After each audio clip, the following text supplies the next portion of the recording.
Like and subscribe my channel and press the bell icon for latest update.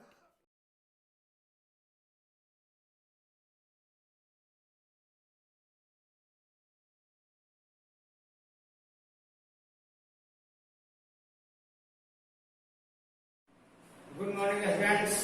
संकल्प educational institute Dinara के YouTube channel में आप सबका हार्दिक स्वागत है। आप हमारे वीडियो को लाइक करेंगे, शेयर करेंगे तथा हमारे चैनल को सब्सक्राइब करते रहेंगे ताकि आपको हर वीडियो का लेटेस्ट अपडेट मिलता रहे।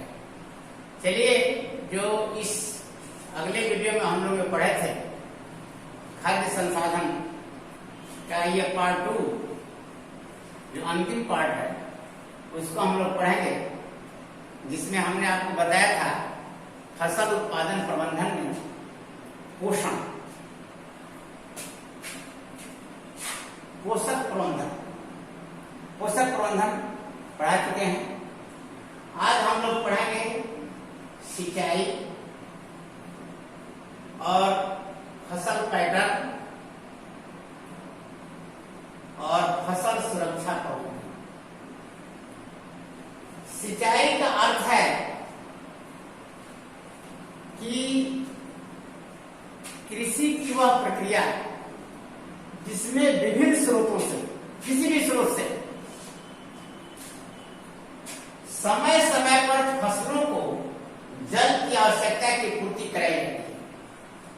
कृषि की वह प्रक्रिया जिसमें विभिन्न स्रोतों से समय समय पर फसलों को जल की आवश्यकता की पूर्ति कराई जाती है ताकि फसल सूखने न पाए, उससे हम सिंचाई कहते हैं या उससे सिंचाई कहा जाता है। इरिगेशन का मतलब है वाटरिंग ऑफ द प्लांट्स, यानी फसल को जल प्रदान करना, यानी किसी भी स्रोत से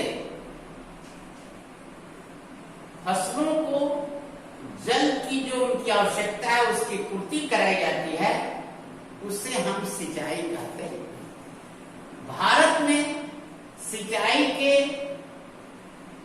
बहुत से साधन हैं, जैसे नहर आप देख रहे हैं, डेयरी अंचल में आप जाइएगा पूरी से, वहां से निकला हुआ है हर जगह नहर, वहीं से हर नहर में पानी आता है।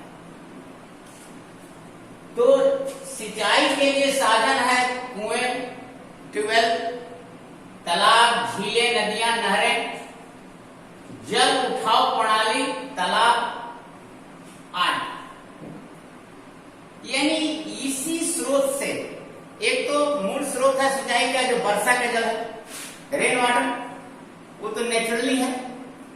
इसके साथ साथ जो हम लोग सिंचाई के लिए जो स्रोत का इस्तेमाल करते हैं, कुएं में ट्यूबवेल, कुएं और ट्यूबवेल के द्वारा गांव में बड़ा बड़ा जलाशय रहता है, इसको हम लोग तालाब कहते हैं, उसमें पानी स्टोर रखा जाता है और उसी पानी से फसलों की सिंचाई की जाती है। नदियों द्वारा, नहर के द्वारा जल उठाव प्रणाली, देखिए जल उठाव प्रणाली क्या है। जैसे जहां पर नहर नहीं है जिस क्षेत्र में और वहां नदी है, तो उस नदी के पानी को उठा कर ले जाकर के क्षेत्र में गिराया जाए, इसे कहते हैं जल उठाव प्रणाली। वहां से नदियों के जल को लेकर के दूसरी जगह ले जाए, यही है जल उठाव प्रणाली। इस द्वारा हम लोग क्या करते हैं कि पौधों की सिंचाई करते हैं। सिंचाई के साधन जो हमारे देश में उपलब्ध है, पहले जब नहर नहीं था तो हमारे किसान के लिए कृषि एक जुआ था कि वर्षा होगी तो फसल होगी, वर्षा नहीं होगी तो फसल नहीं होगी, यानी किसान जुआ खेलते थे एक तरह से। लेकिन आज है कि जल का हम भंडारण कर लेते हैं तालाब में, और डैम बना कर करके वहां पानी को स्टोर करते हैं। वहां से नहरें निकली हुई हैं, जो वहां से पानी हर नहर में भेजी जाती है, जिससे नहर के द्वारा फसलों की सिंचाई बहुत आसान ढंग से हो जाती है। अब जो फसल हम उगाते हैं उसका पैटर्न क्या होना चाहिए भी डिपेंड करता है फसल उत्पादन पर। फसल उत्पादन में फसल का जो पैटर्न है, बोने का जो मेरा तरीका है, वो कैसा होना चाहिए, इस पर ध्यान देना है। फसल पैटर्न एक है मिश्रित फसल उत्पादन, और मिश्रित बहुत नाम से स्पष्ट है, मिक्स, यानी इसमें क्या करते हैं कि एक से ज्यादा फसलों का उत्पादन एक साथ एक ही समय में करते हैं। जैसे गेहूं और सरसों बो दिए एक साथ, मूंगफली और सूरजमुखी एक साथ, गेहूं और चना भी एक साथ बो देते हैं, मकई, उड़द, बीन, सोयाबीन, अरहर, यानी सोयाबीन और अरहर एक ही साथ में बो दिया। यानी एक से ज्यादा फसलों का उत्पादन साथ साथ करना, ये कहलाता है मिश्रित फसल उत्पादन। अब इसमें क्या फायदा है, आप सोचिए कि इसमें क्या फायदा है। मान लीजिए वो फसल मार खा गया, बढ़िया नहीं हुआ, तो दूसरा तो हो जाएगा कम से कम। इसमें आपको बेनिफिट है, किसी कारण से एक फसल का नुकसान हो गया तो हमको दूसरा फसल मिल जाएगा। अगर खाली हम सिंगल बोते तो फसल हमको नहीं मिलता, घाटा हो जाता हमको। तो इससे बेनिफिट है मिश्रित फसल से। एक से ज्यादा फसल उत्पादन करने से हमारे फसल उत्पादन प्रबंधन में क्या होगा, वृद्धि। दूसरा हमारा फसल का पैटर्न है अंतरा फसल उत्पादन। बहुत सिंपल डिफरेंसेस है इसमें। अंतरा फसल, इसमें भी हम दो या दो से अधिक फसल एक साथ उगाते हैं, लेकिन अंतर कहां पर है कि इसको हम एक निश्चित पैटर्न में उगाते हैं। याद रखिएगा, जैसे हम लोग क्या करते हैं, गोभी का एक मेड़ी बना देते हैं, उसमें बीच बीच में मूली डाल देते हैं। एक निश्चित पैटर्न में दो या दो से अधिक फसलों को एक साथ एक निश्चित पैटर्न में उगाया जाता है। ऐसे फसल पैटर्न को कहते हैं अंतरा फसल उत्पादन। फसलों को एक निश्चित पैटर्न में उगाया जाता है, जैसे सोयाबीन तथा मक्का, बाजरा तथा लोबिया। ये जो है अंतरा फसल उत्पादन और मिश्रित फसल उत्पादन क्या है, दोनों में क्या डिफरेंस है, ऐसा पूछा सकता है। दोनों बिल्कुल सेम ही है, लेकिन स्लाइटली डिफरेंस है, थोड़ा सा डिफरेंस है। अंतरा फसल उत्पादन में क्या है कि दो या दो से अधिक फसलों को एक निश्चित पैटर्न, यहीं पर केवल डिफरेंस है, एक निश्चित पैटर्न में उगाया जाता है। ध्यान दीजिएगा, एक स्पेसिफिक पैटर्न है जिसमें हम उगाते हैं। इसका आप एग्जाम्पल याद करेंगे, कौन कौन फसल एक साथ उगा सकते हैं। जैसे सोयाबीन तथा मक्का को उगा सकते हैं, बाजरा और लोबिया को उगा सकते हैं। यहाँ जो मिश्रित फसल पैटर्न था उसमें हम सरसों और गेहूं को एक साथ, गेहूं और चना को एक साथ, सोयाबीन अरहर को एक साथ, चीक, मटर, जौ, चीक, इसको हम एक साथ उगा सकते हैं। तीसरा है फसल चक्रण, बहुत इंपॉर्टेंट है ये, क्रॉप रोटेशन कहते हैं। What mean by crop rotation? Crop rotation का मतलब क्या होता है? क्रॉप रोटेशन किसे कहते हैं? ध्यान दीजिएगा, क्रॉप रोटेशन क्या है? क्रॉप रोटेशन, क्रॉप रोटेशन किसे कहते हैं? ये अधिकतर पूछता है। फसल चक्रण, यानी फसल चक्रण का मतलब है कि एक ही फील्ड में, एक ही भूखंड में अदल बदल कर, एक ही भूखंड में अदल बदल कर फसल लगाने की प्रक्रिया को हम फसल चक्रण कहते हैं। सामान्यतः हम लोग जो खरीफ फसल है इसमें हम क्या करते हैं, मौसम के अनुसार हमारे किसान अधिकतर 2 धान्य फसलों के बीच एक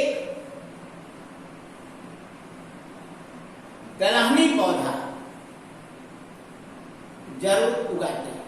2 धान्य फसलों के बीच में एक दलहनी पौधा। इसका कारण क्या है, इसको आप गौर करें कि 2 धान्य फसलों के बीच में एक दलहनी फसल क्यों लगाई जाती है? क्योंकि आप जानते हैं कि जो लिग्यूमिनस प्लांट होते हैं, जो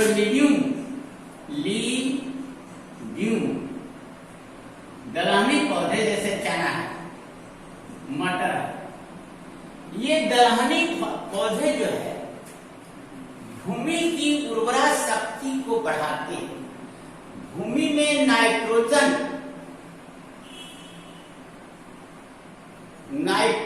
जो पौधे वायुमंडल से खींच नहीं सकते डायरेक्ट सीधे, इन पौधों के जड़ों की गांठों में, ध्यान दीजिएगा, ये पौधा का जड़ है, इसकी जड़ के गांठ में यहां पर एक बैक्टीरिया पाया जाता है जिसका नाम है राइजोबियम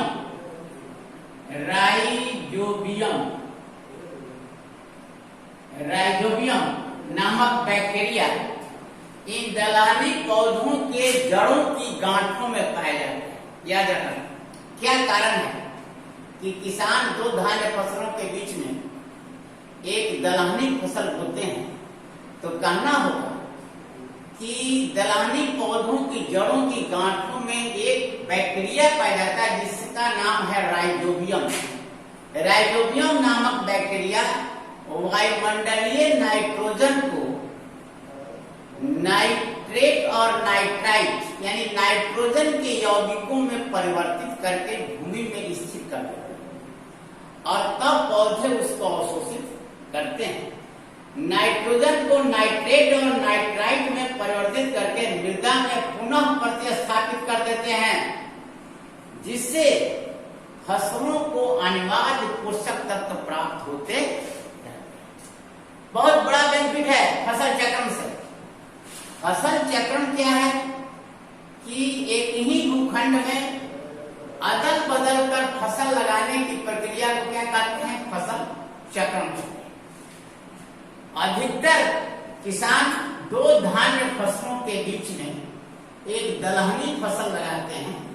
इसका कारण यह है कि दलहनी फसल के जड़ों के में जो गांठ होते हैं, उस गांठ में एक राइजोबियम नामक जीवाणु होता है जो वायुमंडलीय नाइट्रोजन को खींच करके नाइट्रेट और नाइट्राइट यौगिकों में भूमि के अंदर प्रतिस्थापित कर देता है, जिससे पौधों को पोषक तत्वों की आपूर्ति होती रहती है या भूमि की उर्वरा शक्ति बनी रहती है या भूमि में पोषक तत्वों की आपूर्ति होती रहती है। इस प्रकार से क्रॉप रोटेशन से क्या लाभ है, क्रॉप रोटेशन क्या है और क्रॉप रोटेशन से क्या लाभ है, यानी फसल चक्रण से आप क्या समझते हैं और फसल चक्रण से क्या बेनिफिट है, क्या लाभ है, ये पूछा सकता है क्वेश्चन कि what do mean by crop rotation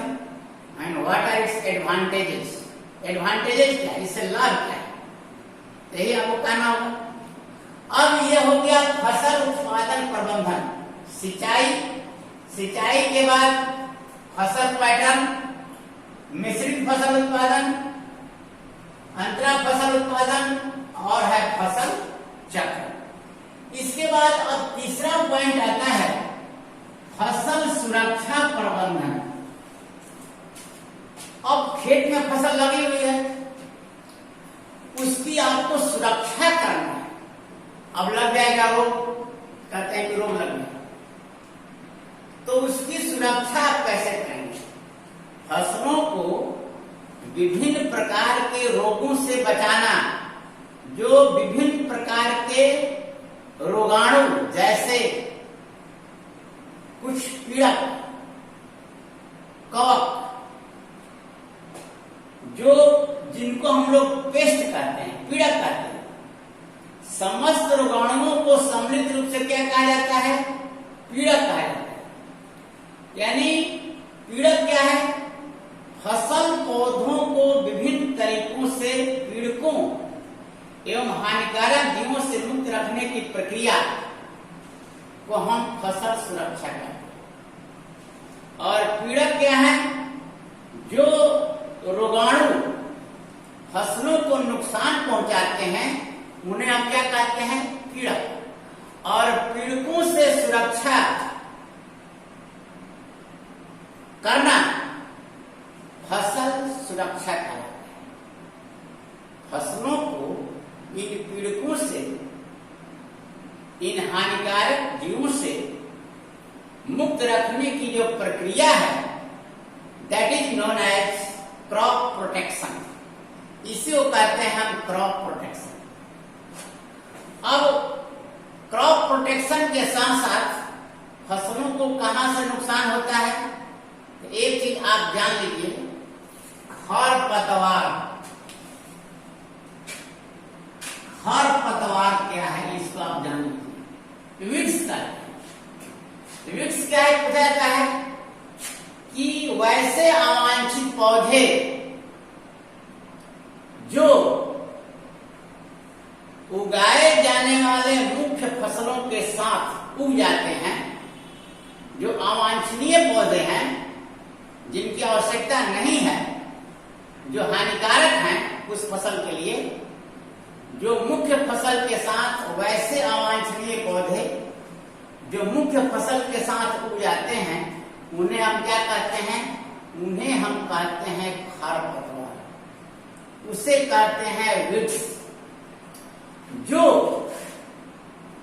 भूमि से पोषक तत्वों को खींचते हैं, लेते हैं, जिससे क्या होता है कि आपकी मुख्य फसल जो है, ये मुख्य फसल को पोषक तत्वों की आपूर्ति होने में कठिनाई होती है या उनकी आपूर्ति नहीं हो पाती है।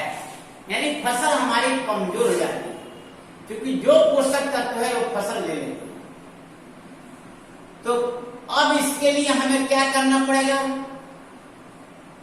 कि इन मुख्य फसलों के साथ जो अवांछनीय पौधे उगे हुए हैं, जो वीड्स उगे हुए हैं, इन वीड्स को क्या करना होगा? निकालना होगा, हटाना होगा। यानी एक प्रक्रिया है जिसे हम निराई कहते हैं। निराई, वीडिंग कहा जाता है। खेतों से खरपतवारों को निकालने की या हटाने की प्रक्रिया को क्या कहते हैं? वीडिंग या निराई कहते हैं।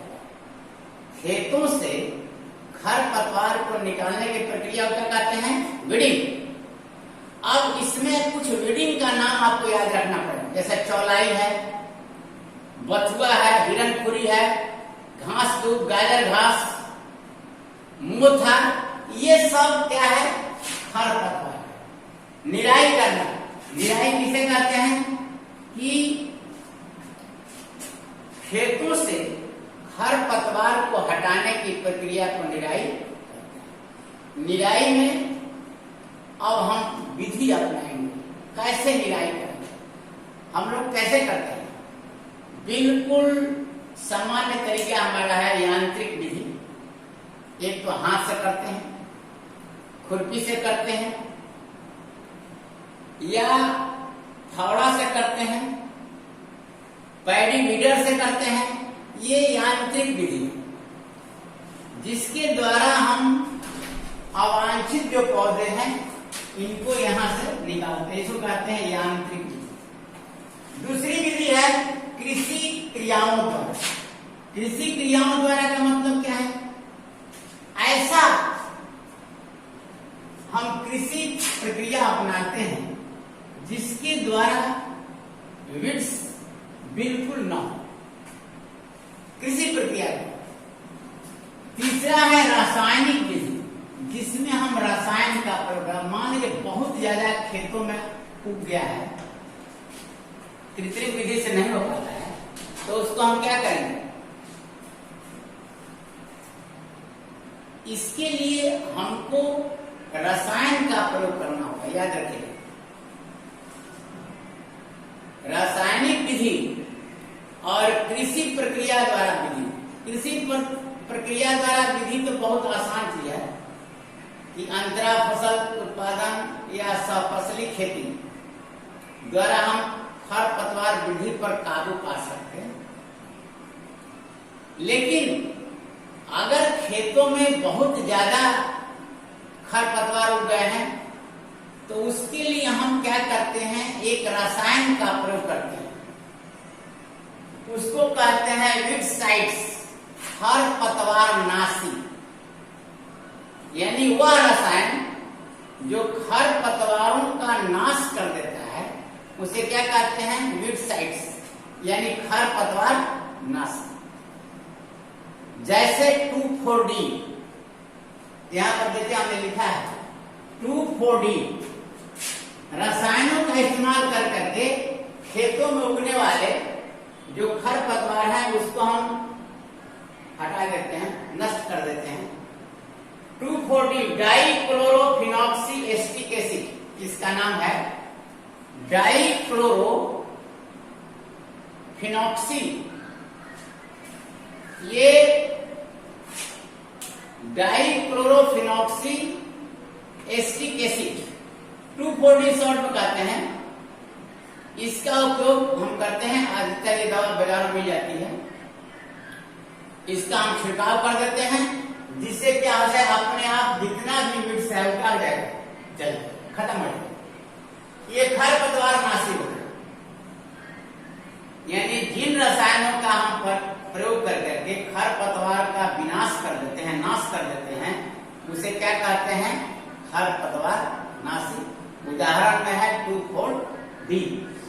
अब है कि फसल की सुरक्षा करेंगे कैसे, कि मान लीजिए फसल में रोग लग गया, रोग लग गया, फसल में रोग कैसे लगता है कि बहुत से कवक, बहुत से कीड़क फसल को नुकसान पहुंचाते हैं। 3 तरह से, या तो उनके जड़ को काटना शुरू करेंगे, या उनके तनों को छेद करना शुरू कर देंगे, या उनके पत्तियों को, या उस अंदर जाकर के उसके सेल साइड को खाना शुरू कर देंगे। धान वगैरह में साधारणतः ये जो लगता है वो, उसको क्या कहते हैं, ब्लास्ट। धान की फसल में लगने वाला ब्लास्ट रोग है। ये अधिकतर गंधी बग जो होता है, इस कीटों द्वारा ये फैल जाता है। अधिकतर ये धान के फसलों में लगने वाला विशेष रोग है, जिसको हम लोग ब्लास्ट कहते हैं। ये गंधी बग नामक कीटों से ज्यादा फैलता है, और नुकसान करने वाला टीडा और भीम, बीटल जिसको कहते हैं, बीटल, ये झुंड जब आता है पौधों पर तो पूरे पौधे की पत्तियों को खाएगा। टिड्डियों का समूह जब ये स्वार्म होता है, एक साथ चलते हैं बड़ी झुंड में, तो ये फसल को काफी नुकसान पहुंचाता है। इनसे हमको सुरक्षा करना है। इसके लिए आप देखेंगे किसान क्या करते हैं, इसके लिए ऑपरेटर्स होता है, इंस्ट्रूमेंट्स बाजारों में मिलता है रसायन, जिसको हम लोग क्या कहते हैं, DDT, पल्थियान, मेल्थियान और कवकनाशी। कॉपर और सल्फर के यौगिक होते हैं। कॉपर वाले को कहते हैं कॉपर कवकनाशी, सल्फर कहते हैं सल्फर कवकनाशी। पीड़कनाशी जो पीड़कों को मारने के लिए जिन रसायनों का हम प्रयोग करते हैं, पीड़कनाशी हो गया। ये रोग से हमारी सुरक्षा करता है। इनका छिड़काव हम लोग करते हैं, गोल मिलता है, और छिड़काव में बड़ी सावधानी रखना पड़ता है। क्या सावधानी रखना पड़ता है कि जिधर की हवा है उधर आप मुंह नहीं करेंगे, पूरा अंग ढक करके बांध करके, और इसका एक यंत्र आता है, उसको पीठ पर लेकर के और पूरा स्प्रे करते हैं। बड़े बड़े फॉर्म में किससे किया जाता है? हेलीकॉप्टर से ऊपर से छिड़काव किया जाता है। इस पीड़कनाशी दवाओं का छिड़काव हेलीकॉप्टर या छोटे वायुयानों द्वारा बड़े बड़े फील्डों में, जहां बहुत ज्यादा फॉर्म है बड़ा, वहां पर इसका छिड़काव, इस पीड़कनाशी दवाओं का छिड़काव किया जाता है बड़े बड़े फॉर्म में।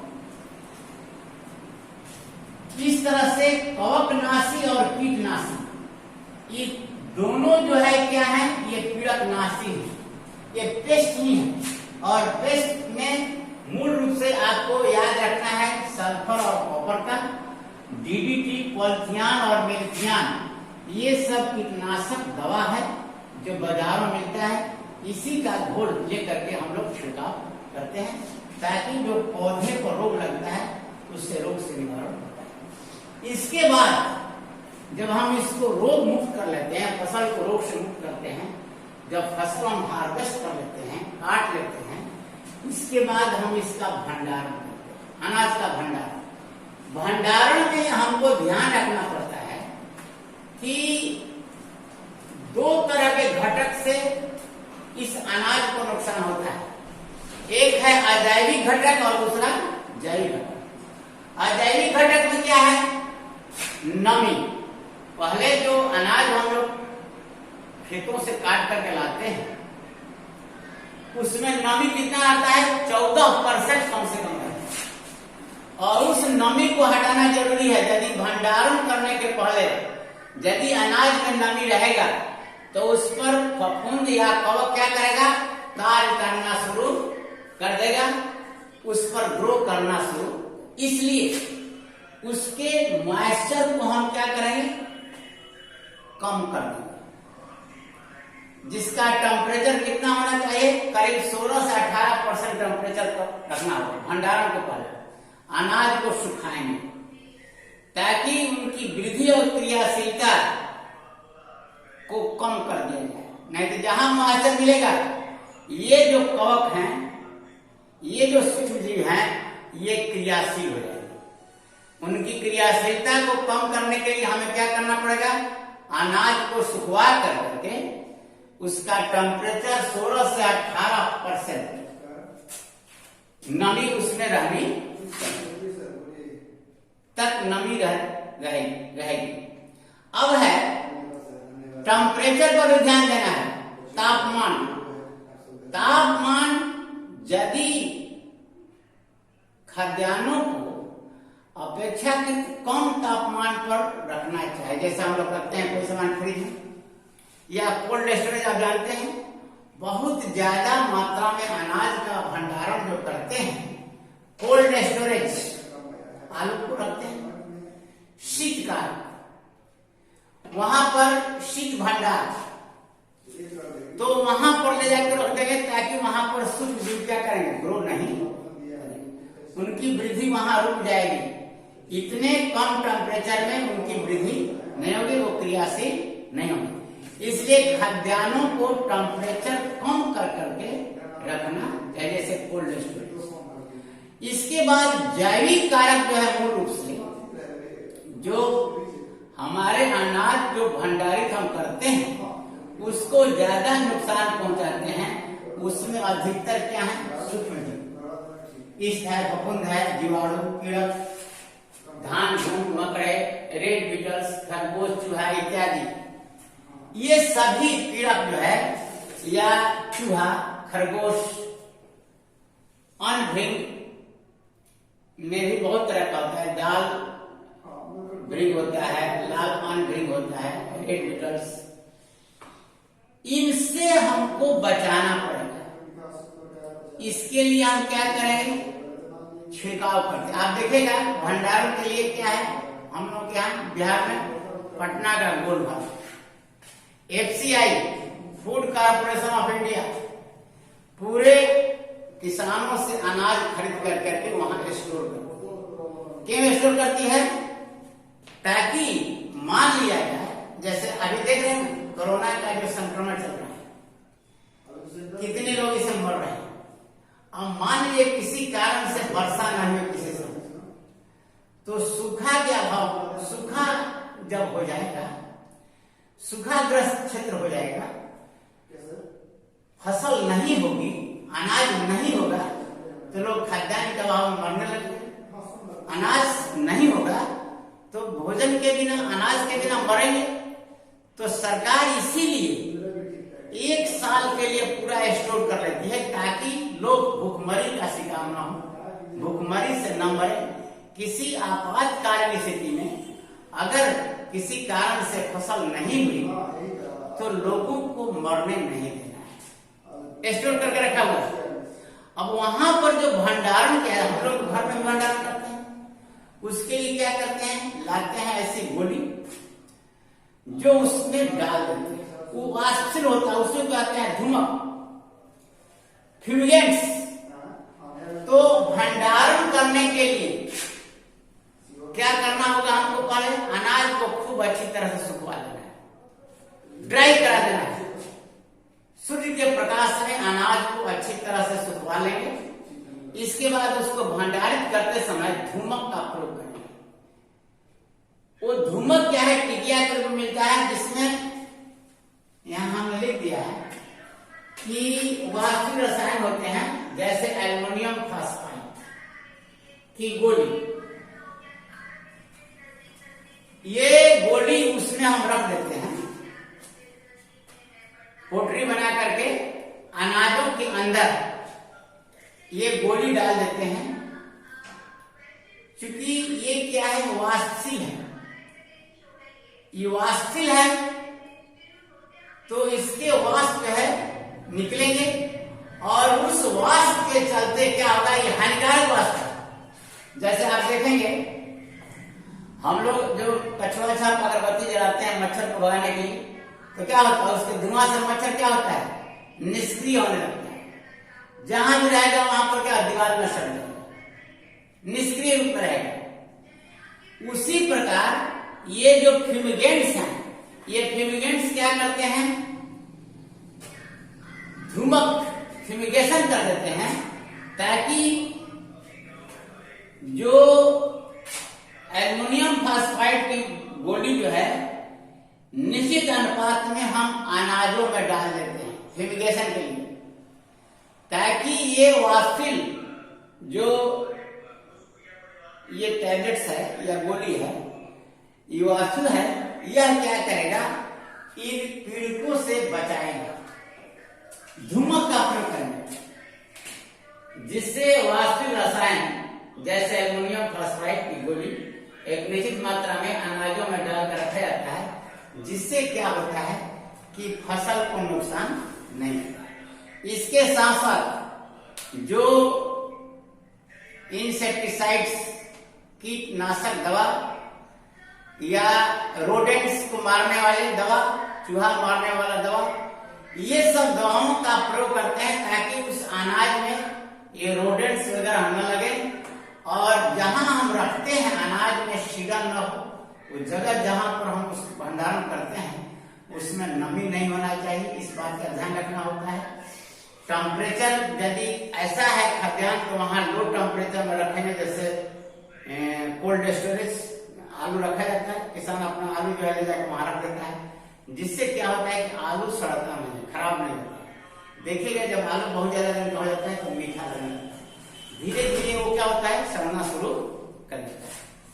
इस प्रकार अनाजों का भंडारण जो हम लोग करते हैं इस विधि से करते हैं, जिससे अनाज हमारा सुरक्षित रहे, और बड़े पैमाने पर सरकार जो अनाजों का भंडारण करती है उसको साइलो कहते हैं, जैसे पटना का गुड़गांव। इसी तरह के बड़े बड़े साइलो बने होते हैं, वहां पर अनाजों का भंडारण किया जाता है। इस तरह से आज का ये टॉपिक जो खाद्य संसाधन जो है ये समाप्त हुआ। That's all.